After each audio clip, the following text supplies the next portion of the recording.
بسم اللہ الرحمن الرحیم۔ السلام علیکم معزز ناظرین، آج ہم آپ کو ایک قدیم عربی حکایت کا اردو ترجمہ بتائیں گے۔ کہتے ہیں کہ کسی جگہ پر بادشاہ نے 3 بے گناہ افراد کو سزائے موت دی۔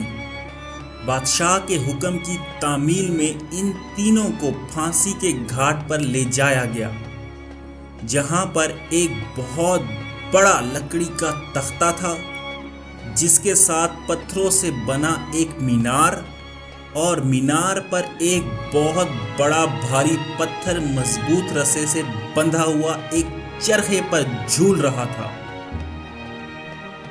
رسے کو ایک طرف سے کھینچ کر جب چھوڑا جاتا تھا تو دوسری طرف بندھا ہوا پتھر زور سے نیچے گرتا اور نیچے آنے والی کسی بھی چیز کو کچل کر رکھ دیتا تھا۔ چنانچہ ان تینوں کو اس موت کے تختے کے ساتھ کھڑا کیا گیا۔ ان میں سے ایک عالم، ایک وکیل اور ایک فلسفی تھا۔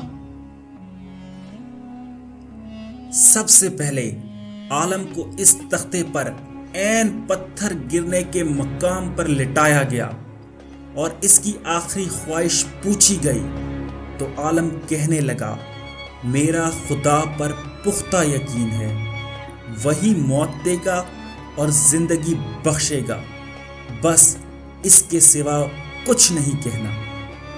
اس کے بعد رسے کو جیسے ہی کھولا گیا تو پتھر پوری قوت سے نیچے آیا اور عالم کے سر کے اوپر آ کر رک گیا۔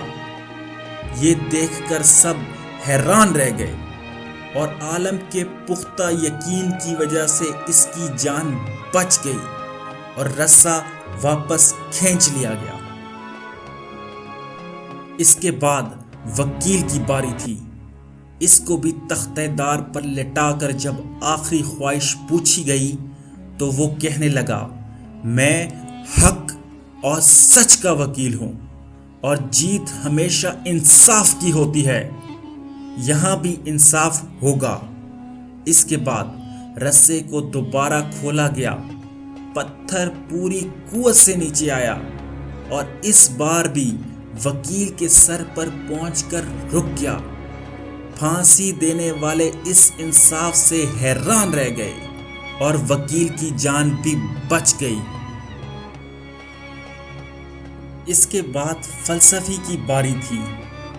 اسے جب تختے پر لٹا کر آخری خواہش کا پوچھا گیا تو وہ کہنے لگا، عالم کو نہ تو خدا نے بچایا ہے اور نہ ہی وکیل کو اس کے انصاف نے۔ دراصل میں نے غور سے دیکھا ہے کہ رسے پر ایک جگہ گانٹھ ہے جو چرخی کے اوپر گھومنے میں رکاوٹ کی وجہ بنتی ہے، جس سے رسہ پورا کھلتا نہیں اور پتھر پورا نیچے نہیں گرتا۔ فلسفی کی بات سن کر سب نے رسے کو بغور دیکھا تو وہاں واقعی ایک گانٹھ تھی۔